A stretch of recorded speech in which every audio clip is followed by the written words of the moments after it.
এই ইয়ামিন কই রে, একটু বাইরে আয় তো। মেম্বার সাহেব কি হয়েছে? ওই যে পশ্চিম পাড়া ফারুক একটা আমসুর ধরছিল, আমসুরের বিচার করতে হবে, ওই জায়গায় যাইতে হবে, তুই তাড়াতাড়ি আয়। মেম্বার সাহেব 1 মিনিট দাঁড়ান, ছাতাটা নিয়ে আসি।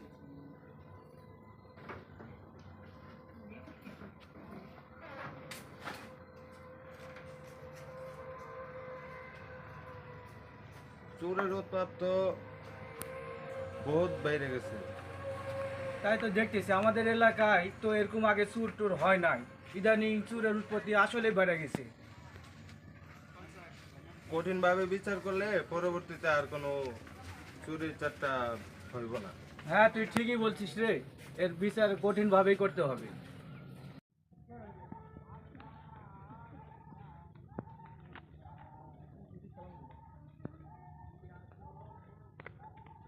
আসসালামু আলাইকুম মেম্বার সাহেব। ওয়ালাইকুম আসসালাম, কেমন আছো সবাই? তো আলহামদুলিল্লাহ, ভালো আছেন আপনি?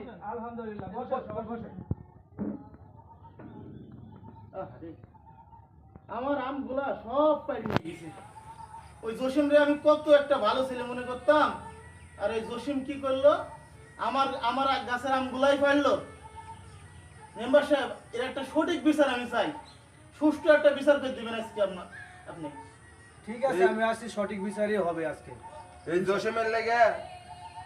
জসিমের লেগে মেম্বারের মান সম্মান গেল গা।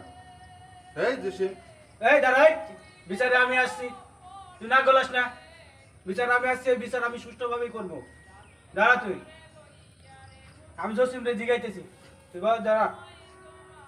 জসিম, তুমি একজন ভদ্র ছেলে, তোমার বাপের একটা সুনাম আছে এই গ্রামে, উনি আমাদের 1 কিলোমিটার দূরে থাকলেও সালাম দেয়, তুমিও তো ভদ্র ছেলে, লেখাপড়া করো, তুমি আর এই এই চুরি করতে গেলে কেন? আসলে মেম্বার সাহেব আমি খাইতে মন দিত তো, তাই আমি এবার ছিটছিলাম তো, এবার আমার ভুল হয়ে গেছে, কারণ আপনারা একটু বিচার করবেন করে দেন, আমি তাই মাথা ভিতরে নিয়ে গেছি। খাইতে মন চাইছে, ফারুক তো ভালো ছেলে, ওরে বলতে পারতো, ও শখ করে 2টা গাছ লাগাইছে, বলতে পারতা যে ভাই আমি আমার আম খাইতে আমার মনে চাইছে, 2টা আম আমারে দেন। সে তো এরকম ছেলে না, সে তো অবশ্যই দিত তোমারে। তুমি চুরি করলা কেন, গ্রামের বদনাম করলা কেন? মেম্বার সাহেব, আপনি হয় এর একটা সুষ্ঠু বিচার করবেন, নাহলে আমি এর নামে কেস করে দেবো, মামলা করে দেবো, ওরে আমি পুলিশের হাতে ধরাই দেবো। দেখো, মাথাটা একটু ঠান্ডা রাখো, যেহেতু গ্রামের ছেলে, দেখি আমি বিষয়টা কি করা যায়, আমি একটু দেখি। আচ্ছা দেখেন, বিচার আপনি সুষ্ঠুভাবে বিচার করেন। ঠিক আছে, এখন তো চাইলে আমি তোমার থানায় চালান করে দিতে পারি, এতে আমার গ্রামের সুনাম আরো নষ্ট হয়ে যাবে। তো এই ভবিষ্যতে এই ধরনের কোনো কাজ তুমি যাতে না করো, এরকম প্রতিশ্রুতি তুমি দিতে পারবা? জি, আর করবো না মেম্বার। আর যে চুরিটা করছো, এর বিচার আমি কি করব? বলো তুমি, আমি কি করব?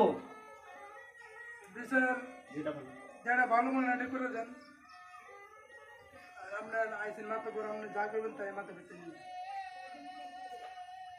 ঠিক আছে, ওটা আপনার মতো। ফারুক, হ্যাঁ মেম্বার সাহেব বলেন। ছেলেটা ভুল করে ফেলে দিছে, সে খুব অনুতপ্ত, আমি দেখতেছি। আমাদের যেহেতু গ্রামের বিষয়টা অন্য জায়গায় অন্য মানুষের যাতে না জানে, এই জন্য আমি বলতেছি তুমি ছেলেটারে ক্ষমা করে দাও, তুমি আর এটা নিয়ে বেশি বাড়াবাড়ি করো না, যেহেতু গ্রামেরই। আচ্ছা ঠিক আছে চেয়ারম্যান সাহেব, মেম্বার সাহেব, আপনাকে যেহেতু সম্মান করি, আপনি যেহেতু একটা কথা বলছেন, এই কথা আমি কেমনে ফেলাই? ঠিক আছে, আপনি চলো যেটা দাও। ভালো মনে করেন সেটাই। ছড় পাদর বাচ্চা, যা পাদর বাচ্চা, আর ভবিষ্যতে যদি আর কোনোদিন করিস তোরা থাপড়ায় কান্ডার ফাটা ফেলে দিব, যা বাচ্চা। ঠিক আছে, দোস্ত, আমার মাফ করে দেন, আমি নাম শুরু করবো না। আচ্ছা ঠিক আছে, নেক্সট টাইমে আর এই কাজগুলো কোনো সময় করবো না, ঠিক আছে? এই ধরনের ভুল যেন আর কখনো কেউ না করে, এই ধরনের ভুল যেন কেউ না করে, আর ভবিষ্যতে যেন আমাদের গ্রামে এই ধরনের বিচার সালিশ না করতে হয়। আর আমাদের ভিডিও যদি সবার পছন্দ হয় তাহলে লাইক, কমেন্ট, শেয়ার করবেন।